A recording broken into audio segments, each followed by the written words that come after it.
Imagine you spent your entire 20s grinding. You stayed late, you skipped vacations, you ate ramen in a studio apartment, and told yourself it was temporary, that everything was going to change the moment you hit six figures. And then, one day, it happens. You open your paycheck, and for the first time in your life, the number says $100,000 a year. You feel it for maybe a week, maybe two, and then, almost without noticing, everything just goes back to normal. The anxiety is still there, the month still runs out before the money does, and you're sitting there wondering, what is actually wrong with me? Because I did everything right, and I still feel broke. My name is Nico, and I spend way too much time thinking about money, specifically about why smart, hard-working people keep making the same financial mistakes without even realizing it. If this is your first time here, welcome. On this channel, we dig into the psychology and math behind the money decisions that quietly shape your entire financial future. Hit subscribe and drop a like on this video if you've ever looked at your paycheck and felt like the number should feel bigger than it does.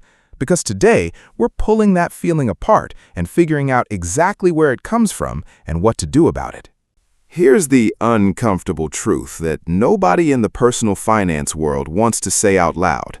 $100,000 a year is genuinely, objectively, a great income. The median household income in the United States right now sits around $74,000. That means if you're clearing six figures, you're already out-earning the majority of American households, not just individuals, households. You're in roughly the top 18% of earners in this country. On a global scale, you're not wealthy, you're astronomically wealthy. And yet, survey after survey keeps showing the same result. Most people who earn $100,000 don't feel wealthy. Many of them don't even feel financially comfortable. A salary finance study found that 1 in 3 people earning six figures still live paycheck to paycheck. 1 in 3, and that number is going up, not down. So what is happening? Because this is not a math problem. The math on $100,000 a year actually works quite well. After federal taxes and assuming you're single in the U.S., you're taking home somewhere in the neighborhood of $70,000 to $75,000. Call it about $6,000 a month. That is more than enough to live comfortably in most American cities, save aggressively, invest, and still have a real life. The math works. The psychology doesn't, and that's what we need to talk about. There are two forces at play here, and they work together like a pair of scissors. The first is called lifestyle inflation. The second is called hedonic adaptation. Most people have heard of one of these. Almost nobody fully understands how they interact. And once you see it, you can't unsee it. Let's start with lifestyle inflation, because this one is more obvious, but it's sneaky. When your income goes up, your spending goes up to match it. This is not a character flaw. This is not laziness or poor discipline. This is an almost perfectly predictable human behavioral pattern that economists have been studying for decades. The original term is actually Duesenberry's relative income hypothesis, which basically says that people don't make spending decisions based on their absolute income. They make spending decisions based on their income relative to the people around them and relative to their own past. So when your income rises, your reference point rises, and almost instantly, your definition of normal resets upward. I've seen this play out in real life more times than I can count. Here's the version I hear constantly. Someone gets their first job out of college. They're making $42,000 a year. They share an apartment with 2 roommates. They drive a used Honda Civic. They cook most of their meals. They're not saving much, but they're surviving. 3 years later, they land a promotion. They're at $68,000. They move into their own one-bedroom apartment. They start eating out more because they've earned it. They upgrade to a newer car because the Civic is getting old. The spending rises, but so does the quality of life, so it feels right. 5 years after that, they're at $95,000. New apartment, maybe a nicer neighborhood, a lease on a car they didn't technically need, a gym membership, a few subscriptions, regular flights to visit friends, nice restaurants on weekends. Everything still feels justified because at every step they were making a reasonable, proportional upgrade to their life. And now they're at 6 figures and they have almost nothing in savings, and they have no idea how they got there. This is lifestyle inflation. Every single upgrade felt earned. Every single upgrade felt proportional. And collectively, they consumed every dollar of every raise they ever got. But here is where it gets interesting. And this is the part that most people don't talk about. Because you might be thinking, okay, but at least those upgrades made me happier. At least I got something for the money. And that's exactly where hedonic adaptation comes in and quietly destroys that logic. Hedonic adaptation is the psychological phenomenon where human beings return to a relatively stable baseline level of happiness regardless of what happens to them, positive or negative. Lottery winners famously return to their previous happiness levels within about a year. People who suffer serious accidents and become permanently disabled show the same pattern in the opposite direction. Within roughly a year, their reported happiness levels return surprisingly close to where they were before. Your brain is built to normalize. It is literally wired to take your new reality, whatever it is, and reframe it as the baseline, the default, the minimum acceptable standard. That is not a bug. Evolutionarily, it makes sense. If you were permanently overwhelmed by gratitude every time you got food, you'd stop looking for the next meal. The adaptation system keeps you hungry, keeps you striving. But in a modern consumer economy, flooded with marketing, upgrades, and social comparison, that system turns against you. Because what it means in practice is this. Every upgrade you make, the nicer apartment, the newer car, the better vacations, gives you a temporary spike of happiness. Maybe a few weeks, maybe a few months, and then your brain normalizes it. It becomes the background. It stops giving you pleasure, and now it's just your life. And the only way to get that hit again is to upgrade again. So you do, and the cycle repeats. And here's the math that should disturb you deeply. You can go from $50,000 to $150,000 in income over the course of a decade, triple your salary, and feel exactly as financially anxious at the end as you did at the beginning, because your spending scaled with your income, your expectations scaled with your spending, and your happiness never moved at all. That is the trap. That is the invisible machine grinding away in the background of your financial life. Let's make this concrete, because abstract psychology can feel distant. I want you to think about the actual dollars here. The average person who earns $100,000 and falls into the full lifestyle inflation pattern will spend somewhere between $85,000 and $95,000 of it per year. When you break that down, it's not big dramatic splurges, it's death by 1,000 upgrades. Housing eats the most. A nicer apartment or a starter home in a good neighborhood might run you $2,000 to $2,800 a month. That's $24,000 to $34,000 a year just to sleep somewhere. Then transportation. And I want you to be honest with yourself here. The average new car payment in America right now is over $700 a month.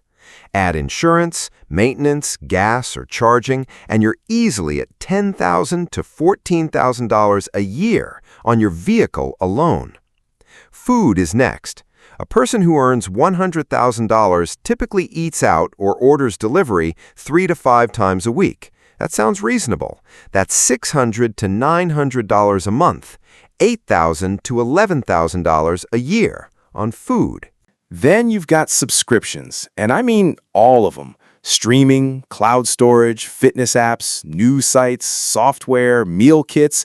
The average American now pays over $200 a month on subscriptions. And when researchers ask people to estimate what they pay, the average guess is less than $80. We are hemorrhaging money from subscriptions we've forgotten we have. Then there's clothing, personal care, entertainment, travel, gadgets, gifts, and by the time you add it all up, you've got almost nothing left to show for the $100,000. And here's the cruel irony that I want you to sit with. The person earning $100,000 and spending $93,000 of it is building less wealth than the disciplined person earning $60,000 and saving $15,000 a year. That's not a theory, that's math. The lower earner investing $15,000 annually at a 9% average market return over 30 years ends up with approximately $2.2 million. The higher earner, who saves $7,000 a year, which is actually above average, ends up with just over $1 million. The person who made less money on paper retires richer. Because wealth is not about what you earn. Wealth is about the gap between what you earn and what you spend multiplied by time. Now let's talk about why this is so hard to stop. Because it's not just habit. There's a deeper identity layer to this that makes lifestyle inflation feel almost morally necessary to people. When you earn more money, you're usually moving in different social circles. You might be getting promoted, which means you're around more senior people. You're at different restaurants, different neighborhoods, different events. And there's an enormous amount of social pressure, often completely unspoken, to dress the part, drive the right car, live in the right zip code, take the right vacations. It's not peer pressure in the high school sense. It's something more sophisticated. It's identity pressure. Your spending becomes a signal of who you are. And when you're surrounded by people who make similar money and live at a certain standard, scaling back feels like a social demotion. It feels like you're admitting you don't really belong in the room. This is why the financial advice of just spend less fails almost everyone who tries it in isolation.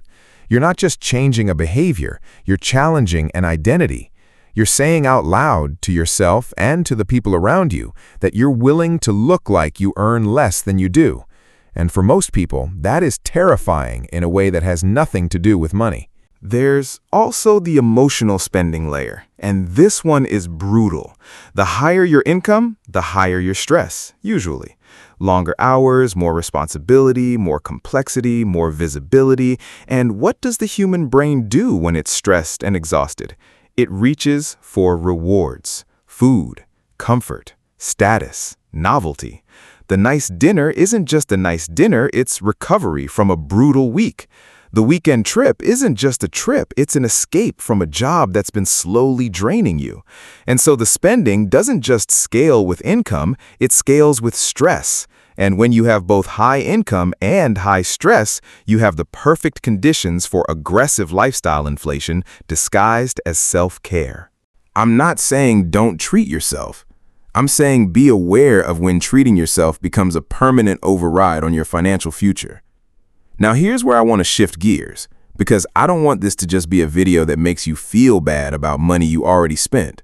What I actually want to give you is a framework for escaping this trap before it fully closes. And there are 3 moves that matter more than anything else. The first is what I call the raise interception, and it is the single most powerful habit in personal finance. Here's how it works. Every time you get a raise or a significant income increase, you intercept a portion of it, ideally half, before it ever touches your lifestyle, before you upgrade anything, before you adjust your spending to the new income level. You redirect it. You increase your 401k contribution. You automate a transfer to a brokerage account. You pay down high-interest debt. You do this in the same week you find out about the raise, before your brain has a chance to normalize the new number and start planning what to spend it on, because the window is real and it is short. Once you've mentally budgeted the money into your lifestyle, it's incredibly hard to claw back. But if you capture it before your spending adjusts, you never miss it. You never feel the absence of money you never had a chance to get used to. The second move is separating the upgrades that genuinely improve your life from the ones that just raise your floor. This is the distinction that almost nobody makes consciously. Some lifestyle upgrades are worth it. Moving to a safer neighborhood that reduces your daily stress? Worth it. Getting a reliable car instead of one that breaks down constantly and adds chaos to your life? Worth it. But upgrading from a reliable car to a luxury car because the heated seats and the brand name feel right for where you are in your career? That one is almost never worth it in financial terms. The rule I use is this. Does this upgrade solve a real problem, or does it solve a status problem? Real problems are worth spending money on. Status problems are worth questioning. The third move is the most counterintuitive, and it is building what I call a wealth identity. Because I said earlier that the reason lifestyle inflation is so hard to fight is that it's an identity battle, and I meant that. So the answer isn't to fight the identity, it's to replace it. Instead of building an identity around visible consumption, you build an identity around invisible accumulation. You are someone who invests aggressively. You are someone who builds net worth. You are playing the long game while everyone around you optimizes for optics. That shift in self-concept is what makes frugality feel like power instead of deprivation. Because it is power. Every dollar you don't spend on status today is a dollar that's compounding in silence, building a future version of your life that has actual freedom in it. And let me give you the number that should motivate this shift more than anything else. If you earn $100,000 a year and you find a way to save and invest an additional $1,000 a month, just $1,000, starting at age 30 and running until age 65, at a historical market average of around 9%, you are looking at approximately $3.2 million at retirement from $1,000 a month. That's not theoretical. That's not a stretch. That is compound interest doing what it does to consistent, disciplined investing over time. The person who lifestyle inflates their entire six-figure income doesn't get that. They get the illusion of wealth for 35 years and then a retirement that looks nothing like the life they got used to living. Your 20s and your 30s are not just years of your life, they're the years where the compounding clock starts. And every year you delay is not just a year less of growth, it's an exponential loss. The math is not linear. The cost of waiting is not linear. $1 invested at 25 is worth more than twice $1 invested at 35 because of how compounding accelerates. That is not motivation speak. That is arithmetic. So here's the mindset shift I want you to leave this video with. The goal is not to feel rich. The goal is to be rich. And those two things are almost opposite. Feeling rich is a present tense emotion that lifestyle inflation can manufacture at any income level and that hedonic adaptation will destroy within weeks. Being rich is a future tense reality that is built slowly, quietly through the gap between what you earn and what you spend, compounded over time. The people who feel the richest in their 50s and 60s are almost never the ones who looked the richest in their 30s. They're the ones who played a different game when everyone around them was competing for appearances. You know what you need to do. Intercept the next raise before your lifestyle does. Audit your subscriptions this week, all of them. Ask yourself which upgrades in your life are solving real problems and which ones are solving ego problems. And start thinking of your investment account not as a sacrifice, but the one version of spending that actually compounds and pays you back. If this video made something click for you, I really want you to share it. Honestly, the biggest compliment you can give me is sending this to someone who needs to hear it. And if you want to go deeper on the mechanics of building wealth on an average income, I've got a video right over here that breaks down exactly how to structure your money once you have a system to protect it. Go check it out. I'll see you in the next one.